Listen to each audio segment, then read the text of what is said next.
రావు బహదూర్ మూవీని అయితే వాచ్ చేయడం జరిగింది. సో ఈ కంప్లీట్ మూవీలో ఈ రివ్యూకి వెళ్ళే ముందు మీకు ఒక ఇంట్రెస్టింగ్ డీటెయిల్స్ చెప్తాను.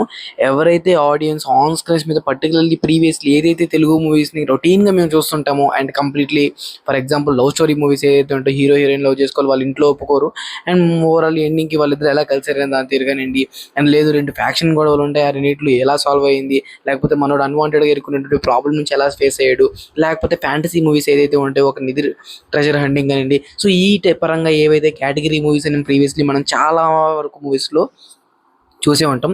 బట్ ఈ పర్టికులర్ మూవీ ఏదైతే ఉందో ఈ రావు బహదూర్ అనే మూవీ అనేది చాలా డిఫరెంట్గా అయితే ఉంది. స్క్రీన్ ప్లే కానీ, డైరెక్షన్ కానీ, కాస్ట్యూమ్ కానివ్వండి అండ్ వాళ్ళకి స్టోరీ సెలెక్షన్ కానివ్వండి అండ్ చూపించినటువంటి విజువల్స్ కానివ్వండి, ఏదైతే చూపించినటువంటి స్క్రీన్ ప్లే నరేషన్స్ సహా చాలా అంటే విభిన్నంగా ఉంది. అండ్ ప్రీవియస్లీ మనం చాలా వరకు మూవీ టీం జరిగినటువంటి ప్రమోషన్స్ చూసాం అండ్ వాటిలో మన మూవీ టీం చెప్పినటువంటి ఓన్లీ రిపీటెడ్ వర్డ్ ఏదైతే ఉందంటే ఈ కంప్లీట్ మూవీ అనేది ప్రీవియస్లీ రిలీజ్ అయినటువంటి తెలుగు మూవీస్కి సింక్ అయ్యేటట్టు అయితే ఉండదు. సో ఒక కొత్తదనాన్ని మీకు ప్రొడ్యూస్ చేస్తూ మేము అనేది ఆన్ స్క్రీన్ మీద తీసుకొస్తామని చెప్పడం జరిగింది. సో ఆ పరంగా ఈ పర్టికులర్ మూవీ అనేది మిస్మరైజ్ చేసేటట్టయితే కొన్ని ఎలిమెంట్స్తో అండ్ అలాగే ఒక డిఫరెంట్ స్టోరీ లైన్ అయితే మన ముందుకు రావడం జరిగింది. సో తెలుగు ఆడియన్స్ ఎవరైతే ఉంటారో ప్రీవియస్లీ తెలుగు మూవీస్ని ఫాలో అవుతున్న వాళ్ళు ఆ పర్టికులర్ తెలుగు మూవీస్ని మైండ్లో పెట్టుకుని ఈ పర్టికులర్ మూవీని ఆన్ స్క్రీన్ మీద చూడాలనుకుంటే మాత్రం వాళ్ళు ఒక వెర్రితనం అనుకోవచ్చు. ఎందుకంటే ఈ పర్టికులర్ మూవీలో రిలీజ్ అయినటువంటి తెలుగు మూవీస్ ఏవైతే ప్రీవియస్లీ ఉన్నాయో వాటి కంటెంట్ అయితే ఉండదు. సో ఒక కొత్త మూవీని, ఒక కొత్త ప్రాజెక్ట్ని అండ్ అలాగే ఒక కొత్త క్రియేషన్ తెలుసుకుందాం అని చెప్పి ఆన్ స్క్రీన్ మీద కూర్చునే ఆడియన్స్ ఎవరైతే ఉంటారో వాళ్ళకి ఈ పర్టికులర్ మూవీ అనేది 100కి 200% అయితే నచ్చద్ది. అండ్ ఎవరైతే ఆడియన్స్ కొంచెం ఎక్స్పెక్టేషన్స్తో వెళ్తారో వాళ్ళకైతే ఈ యొక్క మూవీ అనేది నచ్చదు. అండ్ మోర్ ఓవర్ ఇప్పుడు ఈ పక్కన పెట్టినట్లయితే ఎవరికి నచ్చద్ది అనే పాయింట్ పక్కన పెట్టినట్లయితే ఈ పర్టికులర్ మూవీ అనేది ఎలా ఉంది అనే డీటెయిల్స్ విషయానికి వచ్చినట్లయితే ఈ పర్టికులర్ మూవీ స్టోరీ లైన్ వచ్చేసరికి సత్యదేవ్ అనే ఒక క్యారెక్టరైజేషన్ ఉంటుంది. అండ్ మీకు అర్థం కోసం సత్యదేవ్ అని చెప్తున్నాను. అండ్ ఆ క్యారెక్టర్లో మనకి ఒక అనుమానం పెనుబోతం అనే ఒక చిన్న కాన్సెప్ట్ని పట్టుకునే కంప్లీట్లీ స్టోరీ లైన్ అయితే రాయడం జరిగింది. సో మనోడికి ఒక అనుమానం అయితే ఉంటుంది.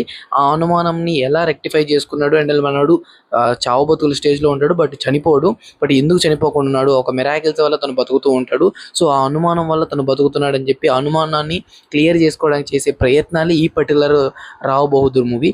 అండ్ ఈ పర్టికులర్ క్యారెక్టరైజేషన్స్లో మనకి ఇన్వాల్వ్ అయినటువంటి క్యారెక్టర్స్ అండ్ చూపించినటువంటి ఎలివేషన్స్ అండ్ ఒక మెంటల్లీ పేషెంట్ ఏదైతే కొంచెం మన సతీదేవ్ గారు ఉన్నారో తను కొంచెం మెంటల్లీ పేషెంట్. సో అతను ఊహా చిత్రం ఎలా ఉంటుంది, తను అనుమానం అనే తీరుని ఒక కొత్త వరల్డ్ని బిల్డ్ చేసి ఆడియన్స్కి రిప్రజెంట్ చేయడం అనేది పాయింట్ ఆఫ్ ఏదైతే ఉందో అది మాత్రం నాకైతే పిచ్చిగా అయితే నచ్చేసింది. అండ్ మోర్ ఓవర్ ఈ పర్టికులర్ పాయింట్ ఆఫ్ వ్యూలో చూసినటువంటి తీరన్నిటిలో ప్రీవియస్లీ మూవీసెస్లో మనం ఒక డిఫరెంట్ వరల్డ్ అనేది క్రియేట్ చేస్తుంటారు. అంటే ఒక ఊహా చిత్రం అంటారు కదా, ఈ పర్టికులర్ మూవీ మొత్తం ఒక ఊహా చిత్రంలోనే నడుస్తుంటుంది. అంటే జరిగేటువంటి టూ రియాలిటీస్ని ఆడియన్స్కి అర్థమయ్యేటట్టయితే స్క్రీన్ ప్లే అనేది డిజైన్ చేయడం జరిగింది. వితౌట్ 0 lakh స్క్రీన్స్ అనేది హైలైట్ షాట్ అయితే ఇది. ఇంకా ఓవరాల్ చూస్తున్నట్లయితే మనకి ఏదైతే సాంగ్స్ కానివ్వండి, నరేషన్ కానివ్వండి, బ్యాక్గ్రౌండ్ స్కోర్ కానివ్వండి, నెక్స్ట్ సీన్ ఏం జరగద్ది అని ఒక ఇంటిమేషన్ కూడా అయితే మనకి పర్టికులర్ ఈ మూవీలో అనేది ఎక్కడ ఊహకు కూడా అందదు. ఓవరాల్ మంచి మూవీ అనేది నేనే చెప్తాను. ఖచ్చితంగా ప్రతి ఒక్కరు ఆన్ స్క్రీన్స్ మీద ప్రిఫర్ చేయాలనేది అయితే నేనైతే కోరుకుంటాను. బట్ ఏదైతే నేను కొంచెం పారామీటర్స్ ముందు చెప్పాను, పర్టికులర్ ప్రీవియస్లీ తెలుగు మూవీస్ని కంపేర్ చేస్తూ ఈ మూవీని ఆన్ స్క్రీన్ మీద చూడొద్దు. అండ్ చూస్తే మీ అందరికీ అయితే కొంచెం డిసడ్వాంటేజ్గా ఫీల్ అవుతారు. ఎందుకంటే ఈ పర్టికులర్ మూవీలో వాళ్ళ కాన్సన్ట్రేషన్ ప్రీవియస్లీ రిలీజ్ అయినటువంటి సాంగ్స్, నరేషన్, డ్రామా అండ్ ఆడియన్స్కి ఒక ఇంట్రెస్టింగ్ ఎలిమెంట్స్ అండ్ మంచి బ్యాక్గ్రౌండ్ స్కోర్స్. సో ఈ విధంగా కాదు, ఒక కొత్తదనానికి ఇంట్రడ్యూస్ చేయబోయారు కాబట్టి. సో ఓవరాల్ హాలీవుడ్ రేంజ్లో ఏవైతే మూవీస్ ఉంటాయో వాటికి ధీటుగా అయితే ఈ ఒక మూవీ అనేది మనకి ఇండియన్ స్క్రీన్స్ మీద రావడం జరిగింది. సో ఒక తెలుగు మూవీ ఈ రకంగా రావడం నాకు కొంచెం హ్యాపీగానే ఉంది. సో దీన్ని చూసిన తర్వాత మీరు ఎలా అనుకుంటున్నారో మీరు ఒకసారి చూసిన వాళ్ళకి అయితే కామెంట్ సెక్షన్లో కామెంట్ చేయండి. మనందరి సబ్స్క్రైబర్స్ అయితే ఒక క్లారిటీ అయితే వస్తుంది. And more over Rao Bahadur is a good experimental film అని చెప్తాను. అండ్ ఎక్స్పెరిమెంట్ చేసి ఒక సక్సెస్ అయిందని కూడా నేనైతే చెప్తాను. సో ఆన్ స్క్రీన్ మీద ప్రిఫర్ చేయండి. ఈ పర్టికులర్ మూవీస్ మళ్ళీ మన ముందుకైతే తెలుగు సినిమాలు తీసుకొస్తారో లేదో ఫ్యూచర్లో చూడాలి. కానీ రైట్ నో అయితే ప్రజెంట్ అయితే అప్కమింగ్ ప్రాజెక్ట్స్లో ఎక్కడైతే ఇలాంటివి కనిపించట్లేదు. అండ్ మోర్ ఓవర్ మెయిన్ మన ఛానల్ సబ్స్క్రైబ్ చేసుకున్న వాళ్ళు ఇంకా ఉంటే వెంటనే ఛానల్ సబ్స్క్రైబ్ చేసుకోండి. పక్కన బెల్ ఐకాన్ ఆన్ ట్యాప్ చేసుకోండి. నేను చేసే further updates, movie contents, movie reviews and interesting movie topics అన్ని మీకు నోటిఫికేషన్ ద్వారా రావడం జరుగుతుంది. So these the video guys and take care again.